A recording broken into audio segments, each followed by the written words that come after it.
Let me ask you something. Do people really like you? Or do they just like how much you give them? See, there is a difference. Being kind is beautiful, but being too friendly, that's dangerous. Because when you're too friendly, people don't see you as kind, they see you as easy. They don't see you as generic, they see you as available. And here is the truth. If you don't set the boundaries, no one else will. And you will spend your life dragged, ignored, and unappreciated. That's why today, I need you to stop being too friendly. When you live your life over explaining yourself, you slowly train the world to believe that you are nobody or your decision is not enough. Until it's wrapped with justifications. Think about it. How many times have you said, I can't come because I'm tired, because I've had a long day, because I don't feel well? When the truth is, you simply didn't want to. You feel the need to justify your choice. So people don't think you're rude. But here is the reality. Every extra explanation you give is like handing out discounts on your worth. You don't receive anyone for your boundaries. Imagine a cashier at a store. When you buy something and hand them money to them, they explain to you why the product costs what it costs. No, the price tag speaks for itself. That is the power of a decision stated clearly. It doesn't need footnotes or apologies. When you say no and stop there, you communicate confidence. But when you pile on reasons, you're not just explaining, you're begging for permission to be yourself. Look at it in friendships. Someone asks you to hang out and you genuinely don't feel like it. Instead of saying not today, I'm so sorry, I'm just so tired, I had to do this. And then this happened. And maybe the next time you turn your knowledge into a story. And in doing so, you place the other person in the position of judge, deciding whether your excuse is good enough. And here's the dangerous part. If your reason isn't good enough, they push back. Oh, come on, it won't take long, you can rest later. And because you already opened the door with an excuse, they walk right through it. In workplaces, this shows up too. Your boss asks you to take on yet another task, and instead of drawing the line, you say, well, I already have A, B, and C, but maybe if I stay late, I can try. What just happened? You just over-explained, and in doing so, you told them your time is guarded. You told them your no is negotiable. Leaders, coworkers, even family members, people respect clarity more than chatter. If you want your no to matter, it must stand strong without being wrapped in 10 excuses. Think about relationships. Someone crosses a line with you, and instead of firmly saying, I don't accept this, you go into explanations. Well, I only get upset because I've had a long day, and I was emotional, and I didn't mean it like that. You just diluted the power of your truth. And when you do this, of course, people stop listening to the first part of your sentence, the part that actually matters, and only hear the justifications. Over time, they learn that if they press you long enough, your now becomes an oh yes. Confidence is not in the length of your explanation, it's in the firmness of your words. How do you notice how the most respected people in the room often speak the least? They don't scramble to defend their choices. They don't give enough reasons. They know that authority is carried in simplicity. A short work I won't be available for that is stronger than a rushed 3-minute story about why you can't. Daily life is full of these little moments. Someone at work wants you to cover their shift. You don't have to explain your entire weekend plans, your knowledge is enough. A friend wants to borrow money. You don't over-explain the details of your finances. Your I can't help you with that is enough. A family member presses you into an event. You don't need to justify yourself. You can simply say I want to be able to make it. Every time you cut back the need to over-explain, you're reminding yourself in the world, my value doesn't need defending. The truth is, over-explaining is really a habit born out of fear. The fear of being misunderstood. The fear of being disliked. The fear of being seen as selfish. But selfishness isn't in saying no, it's in saying yes, when you know it drains you. People who truly care for you don't need a long speech to respect your decision. And those who don't respect it will never be convinced, no matter how many explanations you give. So, here's the mindset shift. You're not rude when you say no without a reason. You're strong. You're not cold when you stop over-explaining. You're clear, and clarity is one of the greatest forms of respect, both for yourself and for others. When you cut away the habit of over-explaining, you will notice something powerful. The world starts adjusting to you, instead of you consensually adjusting to the world. Time is the one resource you'll never get back, yet most people treat it like loose change they can throw around. When you're too friendly, your time becomes an open buffet. Anyone can walk in, take a plate, and fill it up with your energy. Think about it, everyone. Yes, you give and you really mean it? No, it's not just a favor. It's a withdrawal from the bank account of your life. And unlike money, you can't deposit more hours. Once they're gone forever. Picture this. Someone takes you last minute to help them with something that they could have handled on their own. But because you don't want to seem unfriendly, you drop everything to go. What just happened? You traded your peace, your schedule, and maybe even your rest for the comfort of someone else's convenience. And the horse truth is, they didn't value your time in the first place, because if they did, they wouldn't have asked you that way. Think about work. Your colleague is always late on their tasks, and they slide them across your desk because they know you won't say no. On the outside, you think you're being a team player. But in reality, you're paying the price with your evenings, your family time, your energy. And here's the thing. Every time you give up your time so freely, you're teaching people to expect it. You're teaching them that your minutes are cheap. But your minutes are not cheap, they're priceless. Now imagine if you valued your time like gold. If a stranger walked up to you on the street and said, "Can I have 100?" You'd probably laugh and walk away. But when someone asks for hours of your life, hours you'll never get back, you hand them over without thinking twice. Why? Because you don't see these invisible price tags. But the truth is, every hour you spend is worth more than money. Money can be earned back. Time can't. Look at your personal life. How many times you've agreed to attend events you didn't want to go to just so you wouldn't be upset someone? You sit through dinners where you're at the board. Conversations where your soul is drained. Gatherings where you'd rather be anywhere else. That's not kindness. That's self-abandonment. And the cost? You walk out feeling heavily depleted and frustrated with yourself. Protecting your time like it's gold means asking yourself before every commitment, is this worth a piece of my life? If the answer is no, you don't have time to anyone. Even in small daily choices, your time matters. That phone call you did want to answer but did anyway. Half an hour scrolling through arguments on social media that don't affect your life. Date energy spent trying to convince someone who never listens. Those are withdrawals. To protect your time means being conscious of where your minutes are going, because they are shaping the story of your life.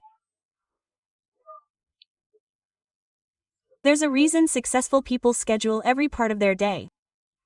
It's not because they're cold or unfriendly. It's because they understand the currency of time. They know that saying yes to one thing always means saying no to something else. If you say yes to endless favors, you're saying no to your own goals. If you say yes to hours of unnecessary conversations, you're saying no to rest, growth, or peace. In relationships, protecting your time creates respect.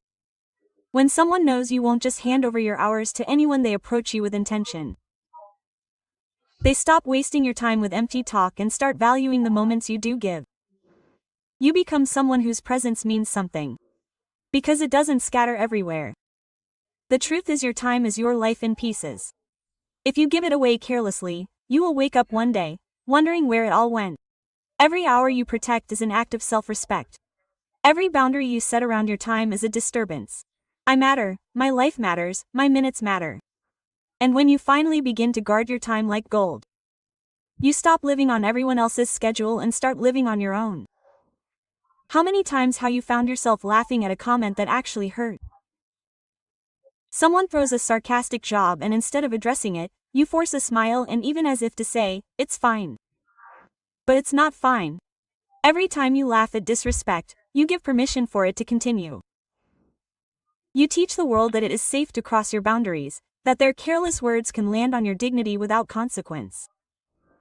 And slowly, without realizing it, you become complicit in your own disrespect. Picture this. You're sitting with friends and someone makes a joke about your weight, your looks, or your habits. The room erupts in laughter, and instead of holding your ground, you laugh, hoping to keep the peace. But what peace is that it's not peace, it's suppression. Because when you walk away, you replay those words in your head and they cut deeper than you admit. And here's the truth: when you laugh at disrespect, people stop seeing you as someone to protect and start seeing you as someone to play with at work. It happens just as when a colleague undermines you in a meeting with a sly remark, and instead of addressing it, you brush it off with a laugh. What's the message? Your ideas, your contribution, your authority are optional. You just had them give up the stage while shrinking your own. Confidence isn't about being loud. It's about refusing to water down your worth for the comfort of others. In relationships, this habit is even more dangerous. Imagine your partner says something dismissive, something that chips at your self-esteem. Instead of saying "that's not okay with me," you nervously laugh it off. But that laugh is not a shield. It's a door wide open. And the next time the comment goes deeper, sharper, more careless, what you allow will always continue. And when you pretend disrespect is funny, you train the people close to you to believe your boundaries are negotiable. Even in family circles, it shows up. A relative marks your choices, your career, or your lifestyle. Everyone shrugs, and you love to because you don't want to make it awkward. But think about it: why should you be the one carrying the discomfort for someone else's disrespect?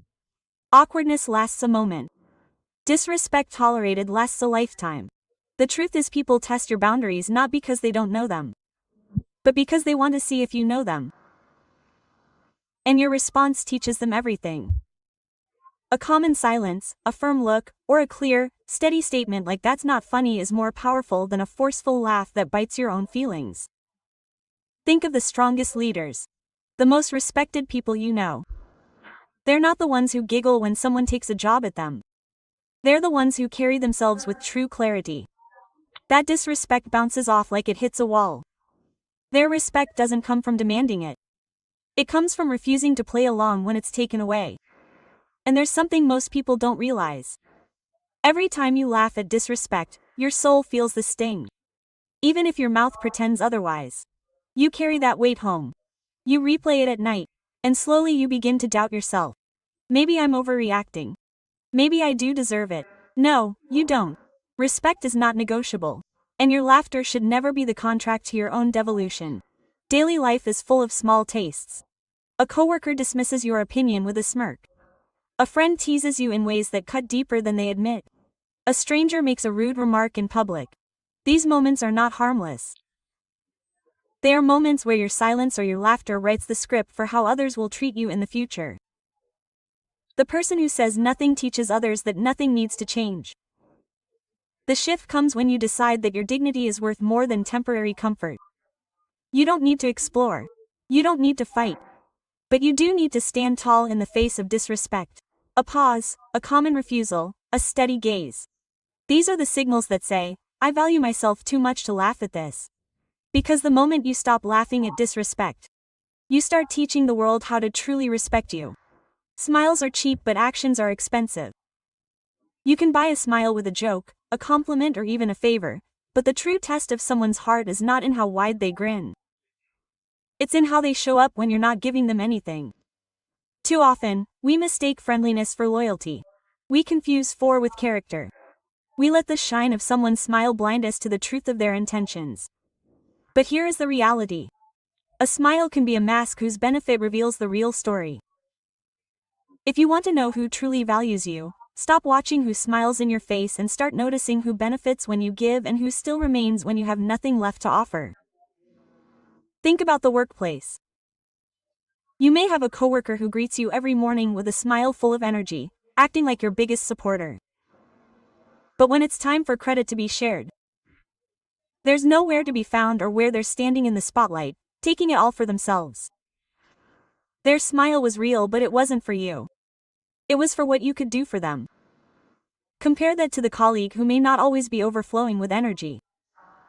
But when you're buried in tasks, they quietly help you get the job done. They may not flatter you with smiles, but their actions show their respect. Which one matters more? The answer is obvious. In friendships, this lesson is even more critical. You will meet people who are all warmth and laughter when life is easy, when you're paying the bills, when you're giving them rides, when you're lifting them up. They smile, they hug, they call you best friend. But the day you need something, the day you're broke, tired, hurting, That smile vanishes. Suddenly they're busy. Suddenly they can't pick up the phone. Suddenly the same mouth that smiled at you yesterday is silent today. And in that silence you learn the truth. They were smiling for you. They are smiling for the benefits of being close to you. Family can be the same. You might have relatives who smile and press you when you are succeeding, when you got a new job, when you are throwing a party, when you are giving gifts, but when failure knocks, when struggle visits, their smiles turn into whispers. They are not around to help. They are only around to celebrate, and that's how you know the smile was not love, it was convenience. Even in romantic relationships, this reality stings the hardest. Someone can shower you with affection, with charm, with attention, as long as you are giving, as long as you are pouring yourself out. But the true test of their character is not when you are full, it's when you are empty. Do they stand with you when you have nothing left to give? Do they support you when your smile has faded and your energy is drained, and do they disappear, leaving you to wonder if their love was ever real? A partner who only smiles when you're shining is not a partner. There's a spectator. Real love is tested when the lights go off, when the stage is empty, when there are no benefits left to take in daily life. Watch the patterns. The friend who only calls when they need a favor. The coworker who is always cheerful when you're helping them, but avoids you when they can't use you. The neighbor who smiles in passing but ignores you when you're struggling with something heavy. Smiles are easy to give, but sacrifice is hard. And sacrifice is where loyalty lies. Here's the truth: people reveal themselves not in their smiles but in their consistency. Anyone can put on a happy face when times are good. But who is there when you are sick? Who is there when you fail? Who is there when you are not useful to them? That's the difference between someone who benefits from you and someone who truly respects you. Think of your own life. How many times have you drained yourself for people who only smiled while taking from you? How many hours, days, or years have you invested in people whose loyalty disappeared the moment your benefits ran out? This is not bitterness, it's awareness. You are not meant to be an endless supply for people who only see you as a convenience. And here's the liberating part. Once you stop being hypnotized by smiles, you start valuing substance over performance. You start noticing who actually checks on you without needing anything. You notice who offers their time when there's nothing in it beyond them. You notice who celebrates you quietly without needing the world to see. Those are the people worth keeping close, not the ones who only shine when you're shining, but the ones who sit with you in the dark. Daily examples prove it everywhere. The boss who presses you with a smile, but never fights for your promotion, versus the one who doesn't say much, but pushes your name forward when it counts. The friend who smiles at your photos online, but never shows up in person, versus the one who quietly knocks on your door when you're hurting. The partner who fills you with flattery when things are easy but disappears at the first sign of struggle, versus the one who holds your hand through storms. The difference is crystal clear: one benefits only when it's easy, the other invests when it's hard. So stop being fooled by smiles. Smiles are surface-level benefits that reveal the truth. Don't measure someone's loyalty by how they look at you in the light. Measure it by how they stand with you in the dark. Because at the end of the day, it's not who smiled with you, it's who stayed with you when there was nothing left to gain. Kindness is powerful, but kindness without edges is dangerous. When your kindness has no boundaries, it stops being kindness, it turns into weakness in the eyes of others. People mistake your generosity for availability, and your patience for tolerance, and your softness for permission. The truth is, kindness should feel warm, but it should also be sharp enough to protect you. A sword that only has one side is incomplete, and so is kindness without edges. Think about it. When you're always available, always saying yes, always giving more than you have, people start to expect it. At first, they appreciate you. Then they assume you will do it. And finally they stop thanking you altogether because they believe it's just who you are, the person who gives and never stops. That's not kindness anymore. That's self-erasure. And if you don't put edges on your kindness, people will shape you into their tool instead of respecting you as a person. Take work for example. There's the employee who always volunteers, always covers for others, always says don't worry, I'll handle it. At first, they celebrate. But slowly their kindness turns into an expectation. The colleague stops stepping up because they know this one person will. The boss stops noticing the sacrifice because it's just routine and the result. The kind employee is overworked, undervalued, and overlooked. Why? Because their kindness had no age to say, I can help. But I also have limits. Now look at friendships. Maybe you're the one who always picks up the phone at 2 a.m., always drives across town to help. Always spares for lunch when someone forgets their wallet. At first, your friends smile and say, thank you, but eventually, it becomes expected. They don't even notice the gas you spend, the hours you lose, the effort you put in. And then one day, when you need them, they are too busy. That's when you realize your kindness was wide.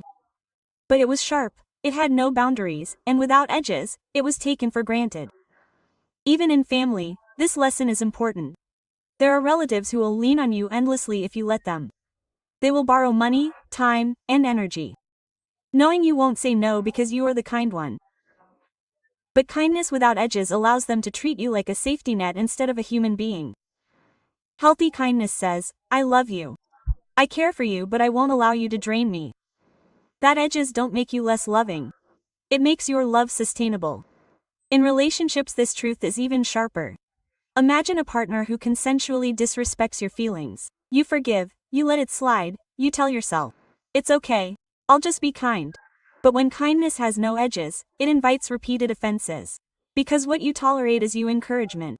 Love is not about endless tolerance, it's about mutual respect. And respect only exists when your kindness has the edges to say, I won't accept being hurt in the name of love. Over daily life is full of small examples too. Someone cuts in a line and you smile to avoid conflict. Someone talks over you, and you stay quiet to keep things smooth. Someone mocks you and you laugh it off. But every time you let kindness become submission, you lose a piece of your power. And slowly, you train yourself to believe that being worked over is part of being good. That is not goodness. That is a light dressed as virtue. Look at the people you admire. The ones you call strong, respected, or inspiring. They are kind, yes, but their kindness has edges. They are compassionate, but they know when to say no. They are generous, but they don't give away to their last drop of energy. They are soft with people who deserve it, but firm with those who don't. That is why they are respected. Because their kindness has weight and their edges protect its value. Think of yourself like a garden. If you plant flowers without fences, animals will trample them. Not because they hate your flowers, but because they don't see the boundaries. But when you put up edges, fences, the same garden is admired, respected, and preserved. Your life is no different. Your kindness is your garden, but your boundaries are the fence that protects it. Without one, you cannot have the other for long. The most motivational truth about kindness is that real kindness does not mean saying yes to everything. It means saying yes to the right things, no to the wrong things, and never allowing people to confuse your heart for a doormat. Edges don't make you cold, they make you clear. They don't make you harsh, they make you human. And the people who truly value you will never be scared of your edges. They will be grateful for them. Because your edges protect not only you but also the authenticity of your kindness. Your peace is not just an accessory in life, it is your oxygen. Without it you suffocated. Even while surrounded by applause, many people spend their entire existence chasing the approval of others, thinking that validation is the currency of worth. But here's the truth: approval is borrowed, peace is owned.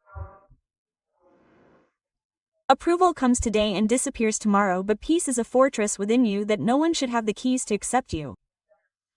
Imagine a student who works endlessly to impress their teacher. Not for the sake of learning but for the sake of recognition. When they get it, they feel on top of the world. But the next day, when the teacher presses someone else, their entire world crumbles. That is the danger of living for approval.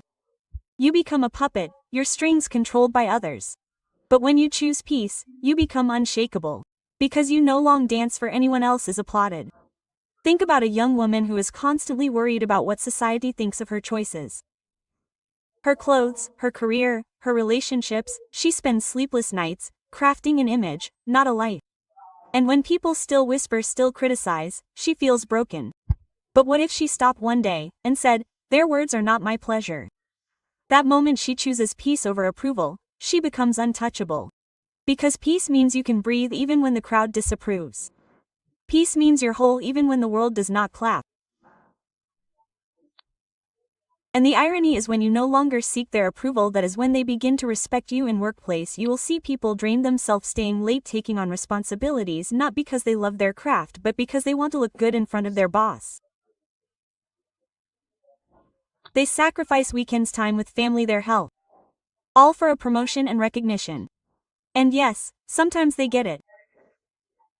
But when the company moves on, the boss changes, and suddenly all those sacrifices feel like ashes. But imagine the person who works with integrity, gives their best but never lets their peace be stolen. They leave the office on time. They protect their boundaries. They smile because their worth is not to a title. That person will sleep peacefully, and peace, my friend, is a wealth no paycheck can match. Even in friendships, this lesson rings loud. How many times have you seen someone stay in a group where they are continually teased, disrespected, or ignored? Yet they cling to it just to avoid being alone.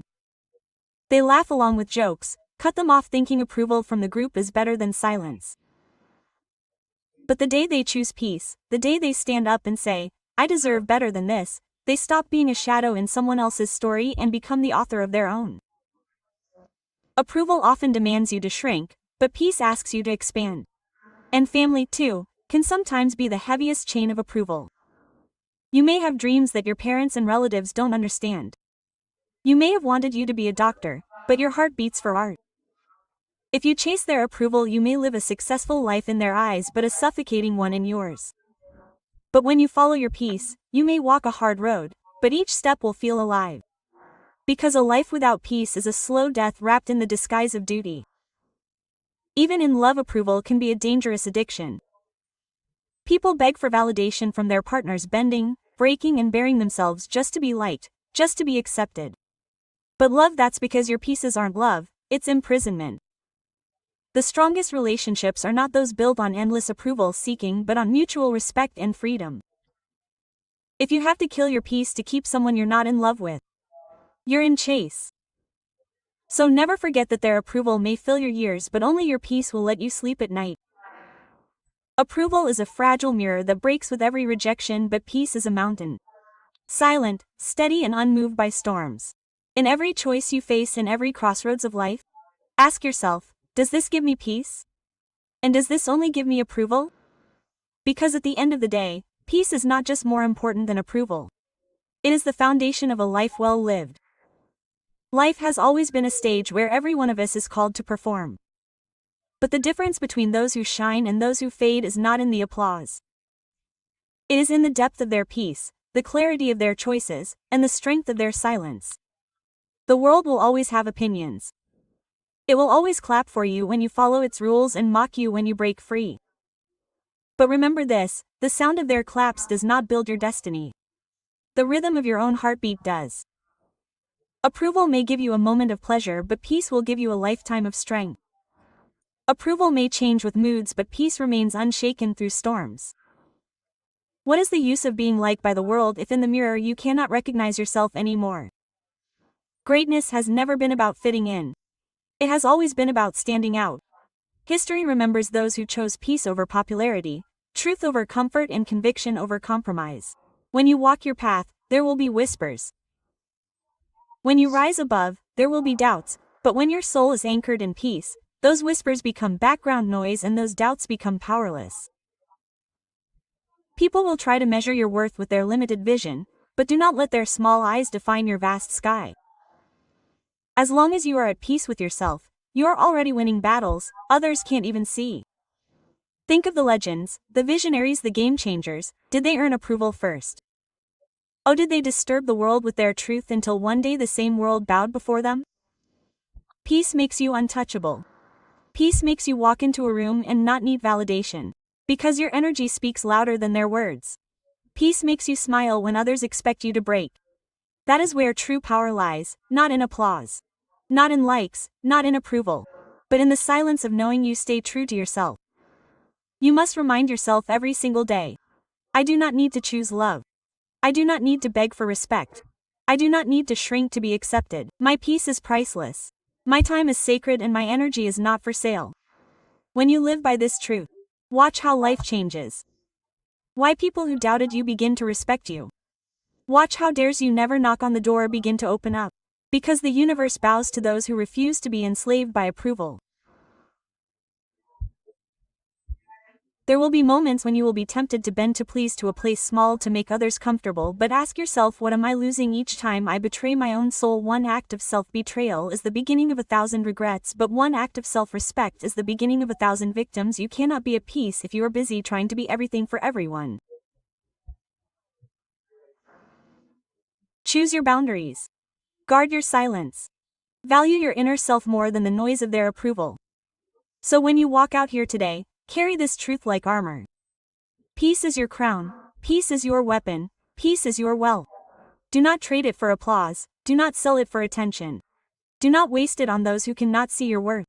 Approval believes but peace endures, and when peace sits at the throne of your soul, no rejection can destroy you.